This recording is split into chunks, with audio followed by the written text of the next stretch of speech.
Hola, hola, ¿qué tal? Bienvenidos a un nuevo episodio de Aprendiendo Python desde cero con Google Colab. Mi nombre es Sebastián Cisterna y hoy día veremos lo que se le llaman los loops, bucles o ciclos, que son estructuras que nos permiten repetir algo de manera consistente, de manera tal de darle mucho más dinamismo a nuestra programación.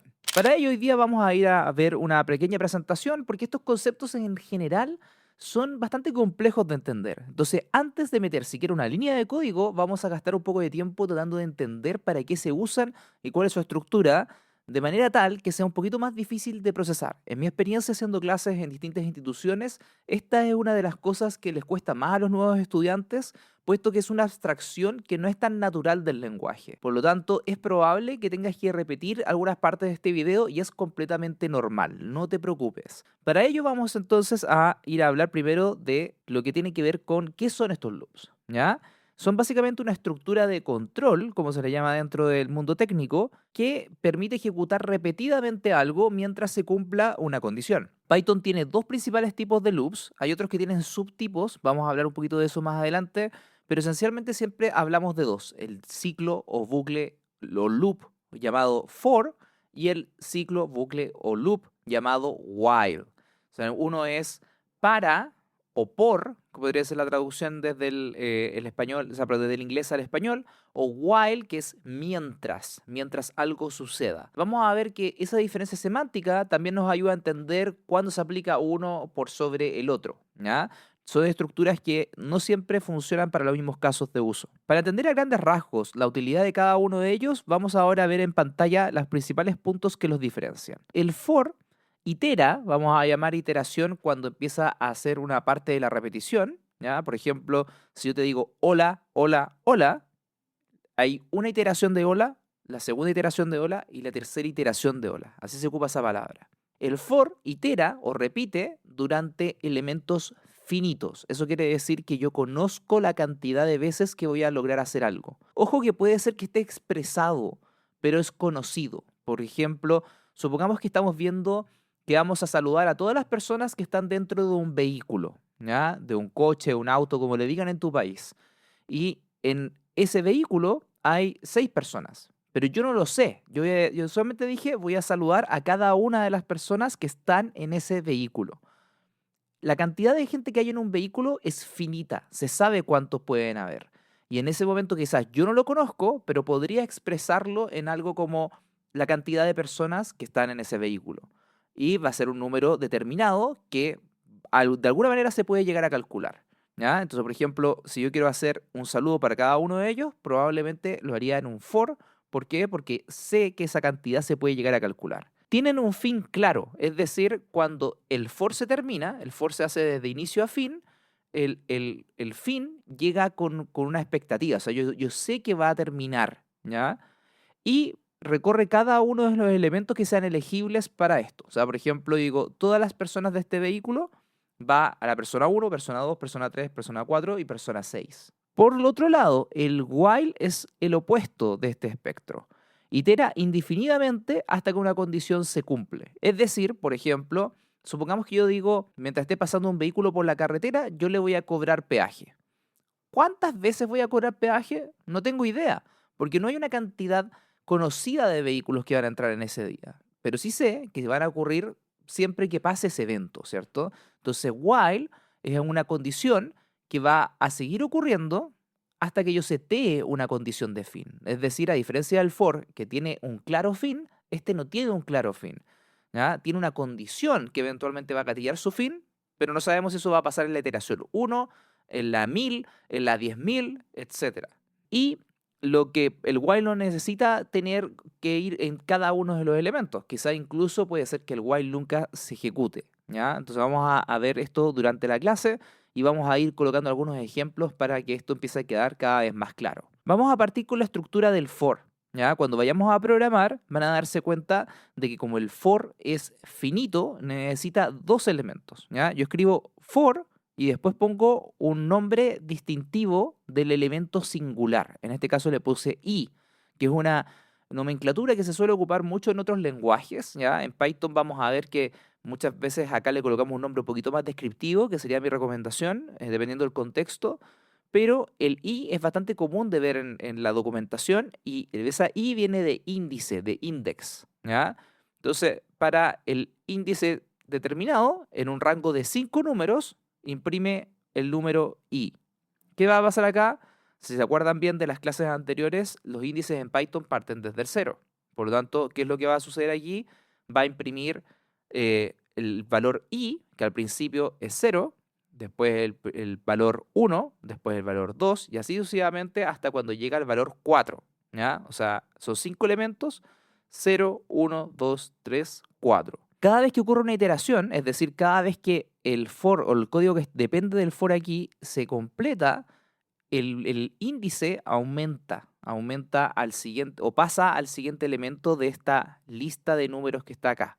Es decir, termina de hacer el rango 0, o sea, imprime, por ejemplo, el número 0 y ya después pasa a hacer la nueva iteración de esto con el rango 1 y así sucesivamente. Vamos a ver un ejemplo en unos instantes más. La estructura, en el fondo, se resume un poco como está en pantalla.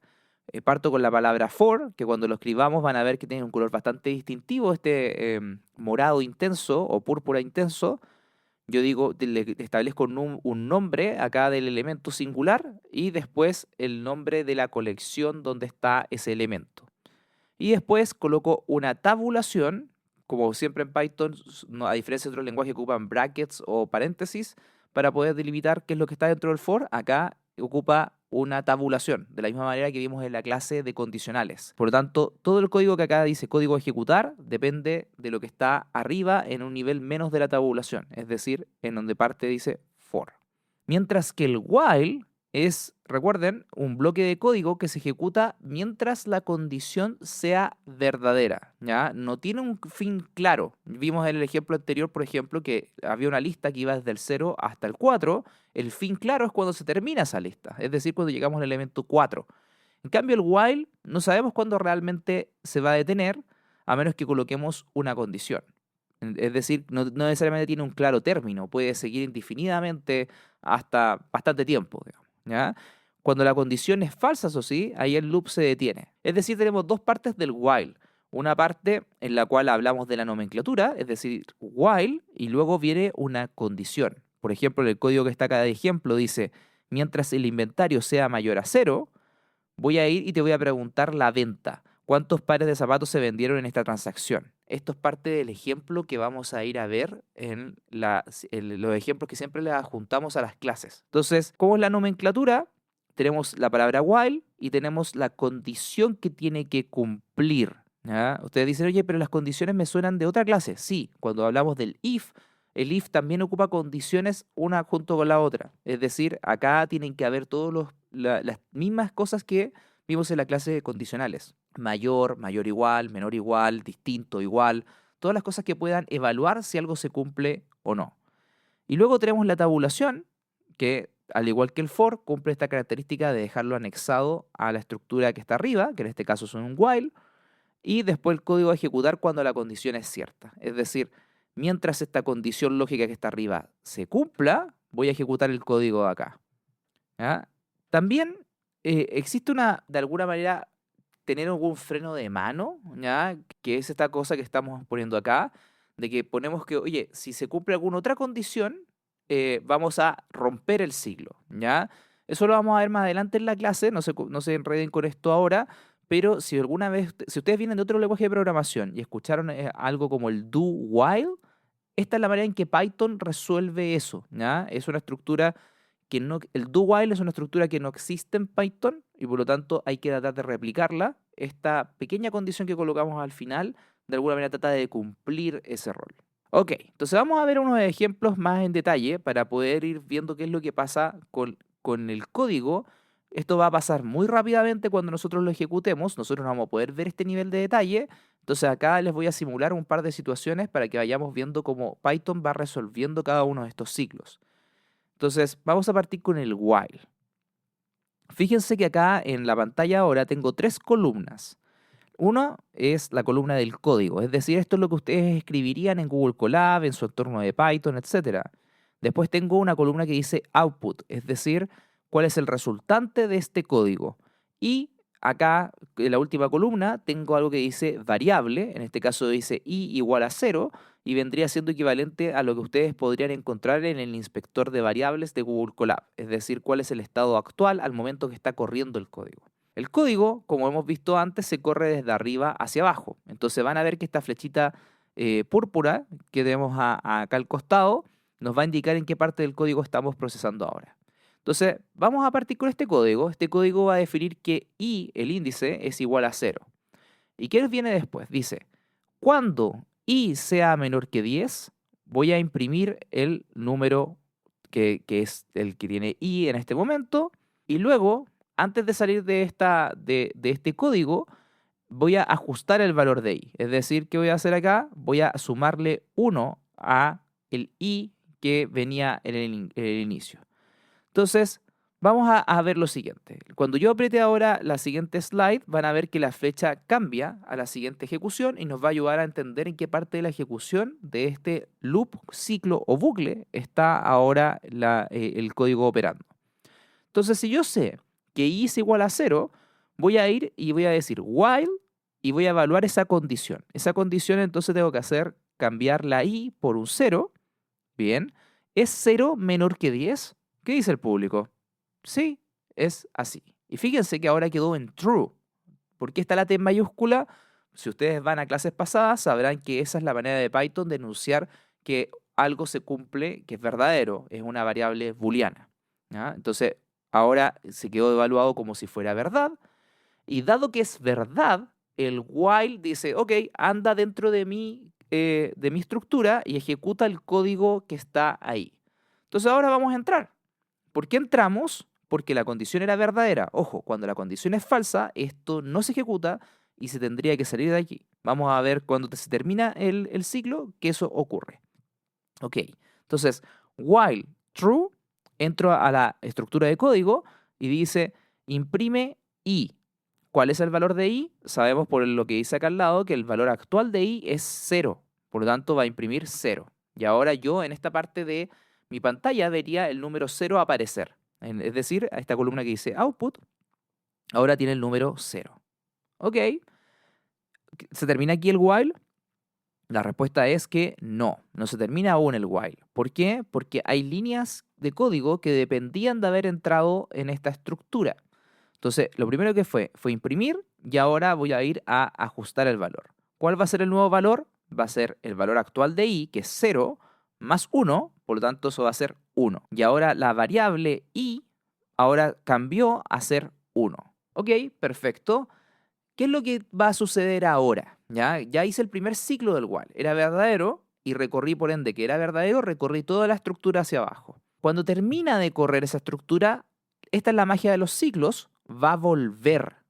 Nótese lo que acaba de pasar. Acá estaba al final y ahora vuelve al inicio. Y es decir, ahora con el nuevo cambio en las variables, voy a preguntar nuevamente, ¿es i menor que 10? Pero i ahora ya no es 0, es 1, como vemos acá al costado, por lo tanto voy a evaluarlo con ese nuevo valor. ¿Es 1 menor que 10? Bueno, la respuesta sigue siendo verdadera. Por lo tanto, ¿qué es lo que va a pasar? Vamos a entrar de nuevo al while, vamos a imprimir la variable i, que ahora ya no es 0, sino que es 1, por lo tanto se imprime el número 1, y ahora voy a hacer el mismo proceso de ajuste que vimos anteriormente. 1 más 1 es igual a 2, por lo tanto la nueva variable de i es igual, o sea, el nuevo valor de la variable i es 2. Perfecto. Si ya entendimos lo que pasa con un ciclo, ahora que ya terminó esta corrida, ¿qué es lo que tiene que pasar? Tiene que volver al inicio del while. Y como vuelve a evaluar la condición bajo las condiciones que estamos viendo ahora en pantalla. ¿Qué ha cambiado? Es que i ahora es 2. Es decir, ¿es 2 menor que 10? Vemos que eso sigue siendo verdad, por lo tanto ahora eso se transforma a true. Como es true, me permite el acceso a las líneas de código que están identadas y paso a imprimir el número 2.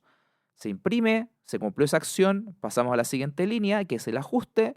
2 más 1 es igual a 3, por lo tanto el nuevo valor de i pasa a ser 3. Vemos que este ciclo se empieza a repetir y de nuevo vuelvo al inicio del while, vuelvo a preguntar con la variable 3, ¿es 3 menor que 10. Como es 3 menor que 10, efectivamente, como la condición es verdadera, vuelvo a entrar a la parte del print del código, print 3, que es el nuevo valor, y luego que se ejecutó eso, paso a la siguiente línea de código, que es el ajuste, 3 más 1 es 4, y por ende, así después voy a volver ahora a evaluar la condición. ¿Ya? Entonces esto va a seguir pasando sucesivamente hasta, supongamos, para poder llegar un poquito más rápido, que ya estamos en la parte donde i es igual a 10. ¿Ya? ¿Y qué va a pasar aquí? Cuando i es igual a 10, va a ir y va a preguntar while. ¿Es i menor que 10? Bueno, i sabemos que toma el valor de 10, lo reemplazamos. Entonces, ¿es 10 menor que 10? No. ¿Ya? Entonces ahora, ¿qué va a pasar con lo que solía ser verdadero? ¡Pum! Va a cambiar a falso. Y nótese lo que acaba de pasar en pantalla. La línea de código se saltó todas las identadas. ¿Por qué? Porque el while controla que las líneas de códigos que dependen de ese while solamente se ejecutan cuando la condición es verdadera. En este caso llegamos al punto en cual la condición era falsa y por lo tanto el print y el ajuste que normalmente hacíamos ya no se ejecuta. ¿Por qué? Porque la primera pregunta que fue ¿es i menor que 10? Ya no es verdadera, es falsa y por ende salta a la siguiente línea de código, que ahora está en blanco y por ende el código queda hasta aquí. Entonces, fíjense lo importante de esta estructura. La estructura nos permite repetir una acción por mientras se cumple una condición. En el momento que esa condición no se cumple, ok, pasa a la siguiente parte. ¿Cómo funciona esto si cambiamos de estructura? Y ahora vamos con un for. ¿Qué es lo que va a pasar con el for? Acá en este caso la estructura es diferente, no tiene una condición, es decir, mientras, y acá tengo que decir un elemento en singular, recuerden que ese nombre lo colocamos nosotros, ¿ya? En este caso le vamos a poner i en el rango de 10. ¿Qué es lo que está pasando por detrás? Y esto es lo que va a pasar con cualquier cosa que ustedes coloquen en una estructura similar. Acá voy a sacar el lapicito y sorry si escribo mal porque simplemente con el teclado esto es más difícil, o sea, con el mouse del notebook es más difícil de hacer. Pero lo que está pasando por detrás aquí es que este rango tiene en realidad numeritos por detrás que nosotros no vemos en esa expresión. Dice, por el índice en el rango de 10. ¿Qué hay en el rango de 10? Hay un número que es 0, hay un número que es 1, hay un número que es 2, y así sucesivamente hasta que tenemos el número 9, que es el último del rango. ¿Ya? O sea, detrás de esa expresión que dice rango de 10, en realidad hay una lista. ¿Ya? Si no se acuerdan lo que es una lista, al video anterior, el video de la parte 4 de este curso tiene estructuras de datos donde vimos el tema de la lista. Es decir, ese rango por detrás tiene un número finito de elementos. 0, 1, 2, 3, 4, 5, 6, 7, 8, 9. ¿Ok? Entonces va a ir y cada una de las iteraciones de esta i va a ir tomando cada valor consecutivo. Es decir, va a ir el elemento 0, al elemento 1, al elemento 2 y así sucesivamente hasta cuando termina de recorrer todos los que están en el rango. ¿Ya? A diferencia del anterior, no estaba preguntando todo el tiempo si una condición se cumple, sino que simplemente agarró una lista de cosas por hacer y la empezó a hacer uno por uno. Elemento 0, elemento 1, elemento 2 y así sucesivamente. Esto yo creo que va a quedar un poquito más claro cuando vayamos a ver el código y hagamos un ejemplo con strings, ¿ya? Que también se puede hacer así. Ok, ¿qué es lo que está pasando ahora en pantalla? Es que va a preguntar, oye, para i en el rango de 10. Y esto como la primera vez que se está ejecutando, va a ir y va a tomar el primer elemento de la lista, que es 0, y le va a decir a 10, oye, este es tu valor. Es decir, ahora, en este momento que se está ejecutando esa línea, i es igual a 0. Como i es igual a 0, voy a ir y voy a imprimir y print i es igual a 0, por lo tanto voy a imprimir, el output va a ser 0. Repitamos esto entonces. ¿Por qué? Porque ya llegué, ya hice el primer elemento de la lista, se terminó, entonces ahora voy a continuar con el segundo. ¿Cuál es el segundo elemento de la lista? El 1.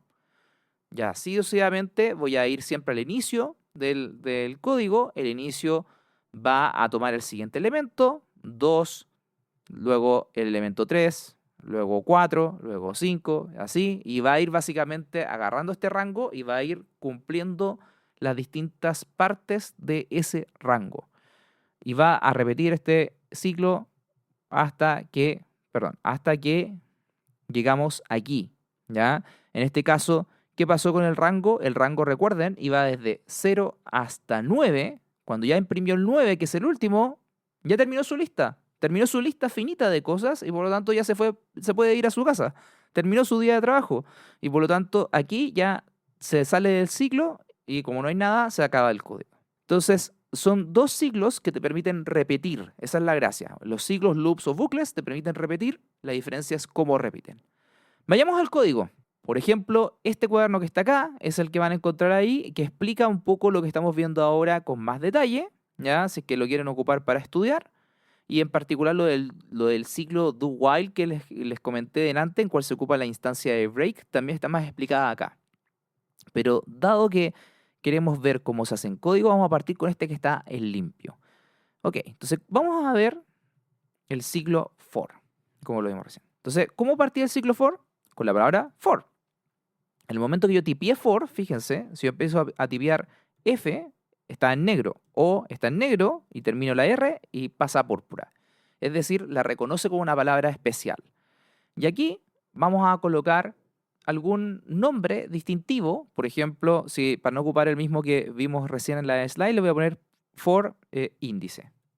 ¿Ok? Yo acá podría colocar el nombre que se me dé la gana. In, ¿ya? Esa es una palabra clave también de la estructura. Fíjese, for in. Y acá tengo que colocar lo que sea la colección de elementos. En este caso vimos muchas veces que ocupamos el range de 10, por ejemplo. Dos puntos. Y ahora que le apriete Enter, nótese que estoy ahí, dos puntos, Enter, me tabuló inmediatamente hacia adentro. Y acá es donde yo, por ejemplo, digo print índice. ¿Cómo sabe esto que índice es una palabra que puede reconocer? Es porque índice fue definido aquí. Fue definido de alguna manera cuando yo estaba creando la estructura del for.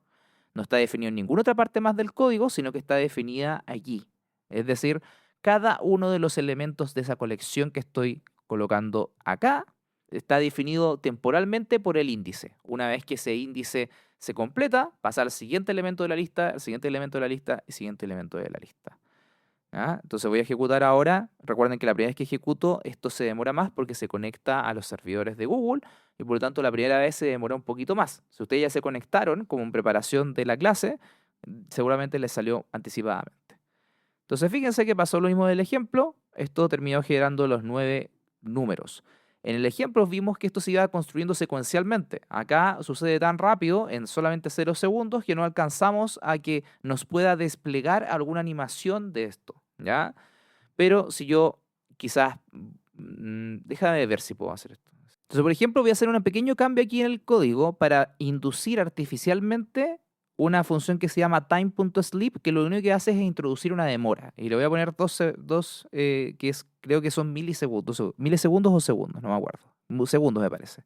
Entonces, voy a ir y voy a inducir artificialmente que se demore, cosa que te imprima y luego se demore para que podamos ver esa animación. Entonces voy a correr acá y van a ver que dice 0, van a pasar los 2, 1, y así sucesivamente se va completando. Es decir, antes aparecieron todos de una sola vez, pero lo que realmente está pasando es que esto está entrando cada vez al ciclo, entra al ciclo, imprime el número, espera 2, vuelve, espera, imprime el siguiente elemento de la lista, espera y así sucesivamente hasta cuando termina el ejercicio. ¿Ya? Entonces, todo lo que vimos de antes que apareció de una sola vez, en realidad por atrás está apareciendo secuencialmente. Lo que pasó es que era muy rápido. ¿Ya? El for se puede ocupar y es como la principal utilidad, en mi opinión, de lo que estamos escribiendo, es que puede iterar en listas. ¿Ya? Entonces, por ejemplo, vamos a escribir la siguiente lista. Vamos a escribir una lista de ciudades, ¿ya? Y vamos a escribir... ¿cómo se hacían las listas? A ver, ¿se acuerdan? Tuc, tuc, tuc, tuc, tuc. Se hacían con paréntesis cuadrados, con estos paréntesis de así. ¿Ya? Entonces vamos a colocar una lista de strings con nombres de ciudades. Entonces, por ejemplo, vamos a colocar comillas Santiago, que es donde estamos ahora. Vamos a colocar comillas Buenos Aires, ¿ya? Para colocar algunas ciudades más internacionales. Asunción, y, no sé, Berlín, por colocar cualquier cosa que se me viene a la cabeza, ¿ya? Entonces van a ver que tenemos una lista ahora de ciudades y supongamos que yo quiero simplemente imprimir ahora que quiero ir a cada una de estas ciudades. Entonces decir, for, ¿ya? Ciudad in ciudades, que es lo que acabo de escribir acá, para un elemento individual de la lista en la colección de las listas que están acá. ¿Qué voy a hacer? Voy a imprimir print y voy a escribir un mensaje compuesto. Es decir, me gustaría ir a la ciudad de, coma, ciudad. Ya. ¿Cómo? ¿Por qué sé que esto va a funcionar? Ciudades establece una lista, ¿cierto? ¿Cómo sabemos que es una lista? Para los que vieron el video anterior, estamos con brackets cuadrados, que eso empieza a comenzar a crear una lista. La lista separa sus elementos por coma, es decir, Santiago es un elemento de la lista, Buenos Aires es otro elemento de la lista, y Asunción y Berlín son otros elementos de la lista. Y después el for dice, for ciudad es un elemento de la lista en toda la colección. ¿Qué es lo que va a pasar aquí? Va a ir y va a abrir mi lista y va a decir, ok, la primera ciudad es Santiago. Por lo tanto, voy a imprimir, me gustaría ir a la ciudad de Santiago. Luego que termine esa iteración, va a volver al inicio de la lista y va a decir, ya hice Santiago, está ok, voy a pasar a la siguiente. ¿Cuál es la siguiente? Es Buenos Aires. Entonces va a decir, me gustaría ir a la ciudad de Buenos Aires. Ok, listo, terminé ese ciclo, esa parte del ciclo, vuelvo al inicio del for, pero ahora ya no es Buenos Aires, sino que paso a la siguiente parte, es Asunción. Me gustaría ir a la ciudad de Asunción. Y así sucesivamente, y va a terminar haciendo las cuatro listas, las cuatro ciudades. Ahora que apriete Enter, va a pasar lo que vimos antes. Esto va a ser tan rápido que va a imprimir de una sola vez. Fíjense, ¿qué es lo que acaba de pasar? Me gustaría ir a la ciudad de Santiago, me gustaría ir a la ciudad de Buenos Aires, me gustaría ir a la ciudad de Asunción, me gustaría ir a la ciudad de Berlín. Es decir, este for iteró durante todos los elementos que están en ciudades actualmente. ¿Ok? Nótese también de que ciudades es un elemento finito. En este momento hay 4 elementos, por lo tanto el for no tiene que inventar, simplemente va a hacer esto 4 veces. El while, por otro lado, es algo que requiere una condición. Y esa condición se tiene que evaluar, y si se evalúa, entro a después ejecutar el código. Entonces, voy a suponer que estamos viendo las vistas de este video. ¿Ya? Este video va a oscilar en el tiempo en algunas vistas entre 0 y miles de vistas. ¿Ya? Y supongamos que si este video tiene menos de 1000 vistas, yo estoy triste. ¿Ya? Pero no sé cuándo va a dejar de haber menos de 1000 vistas, ¿cierto? No hay una línea de tiempo predeterminada. Quizás de pronto llega a alguno de ustedes y se lo comparte a millones de amigos en un solo día y por lo tanto esto llega en un solo día, o se demora mucho tiempo en tomar tracción y por ende no sabemos cuándo va a ocurrir. ¿Ya? Por lo tanto, el while es para estas situaciones en las cuales no tenemos certidumbre de cuándo podría ocurrir. Entonces voy a crear una variable, por ejemplo, que se llame visitas visitas video Python. ¿Ya? Y al principio, como publicamos esto, tiene el valor es 0, ¿cierto? Y voy a hacer algo que no sé si ustedes lo han visto, los que están aprendiendo con nuestro curso, pero uno puede incorporar variables aleatorias, ¿ya? Entonces, esto es una pequeña salida de rama para que puedan entender algunas cositas que quizás no han escuchado, ¿ya? Si yo quiero incorporar variables aleatorias, voy a ocupar algo que se llama random. Entonces, voy a importar import random, que es una librería que me permite escribir números aleatorios, ¿ok? Y ahora con esa librería lo que voy a hacer es crear un número aleatorio que podrían ser las visitas que se puedan crear por producto de estas vistas cada día, ya de que ustedes están viendo este video. Entonces voy a decirle nuevas vistas son, por ejemplo, un random.rand range, ¿ya? Que va a ser entre 0 y 50. ¿Ya? Entonces cada día puede ser que nadie lo vea o puede ser que 50 personas lo vean. ¿Ya? Y eso va a ser aleatorio. ¿Ya? Fíjense que si es un número aleatorio, cuando yo corro esto la primera vez, me va a decir un número. Por ejemplo, ahora es 28, 31, 41, 46, y este número cambia cada vez que yo ejecuto esto, que vendría siendo en mi cabeza como las vistas de cada nuevo día, ¿ya? Entonces, ¿se acuerdan que les dije que yo estoy triste si es que estas vistas son menos que 1000? Es decir, ahora ustedes van a ver que el número en pantalla es menos que 1000 y van a escribir, esto, Sebastián debe estar triste en este momento. Van a colocar en los comentarios. Y si es que ya pasaron los 1000, Sebastián debe estar feliz en este momento. Entonces, ¿cómo vamos a hacer que eso suceda? Vamos a hacer while, ¿ya? Las visitas del video de Python son menor que 1000. ¿Qué es lo que va a pasar? Voy a decir que print eh, Seba está triste, ¿ya? ¿Por qué? Porque acaba de pasar un día y las vistas del video siguen siendo menor que 1000, por lo tanto son tristes, ¿ya? Pero es un nuevo día, por lo tanto, a estas visitas que ya estaban, les voy a añadir un ciclo de nuevas vistas, ¿ya? Que son ese número aleatorio que acaba de ocurrir. Es decir, partió en 0 y cada vez que hay una iteración nueva, voy a agarrar esas nuevas vistas y se las voy a sumar al número que ya existe, ¿ya? Entonces, cada vez que pase un día, vamos a ir sumándole iteración. Entonces, vamos acá también a incorporar un poco lo que dijimos antes del sleep para ver el efecto, ¿ya? Y vamos a correr este script. Es decir, ¿qué es lo que va a pasar? Va a ir while vistas video de Python es menor que 1000, al principio es 0, por lo tanto se va así, va a estar triste. Y después le va a añadir un número aleatorio que corresponde en este caso, en el que justo que acabamos de ver es 24, por ejemplo, sería 24 más 0, por lo tanto va a dar 24 y va a esperar 2 segundos para simplemente que ustedes puedan ver que esto no ocurre de todo de una sola vez, sino que va ocurriendo de a poquito, ¿ya? Entonces, cuando corro esto, dice Seba está triste, espera, Seba está triste, eso quiere decir de que el video aún sigue teniendo esas vistas.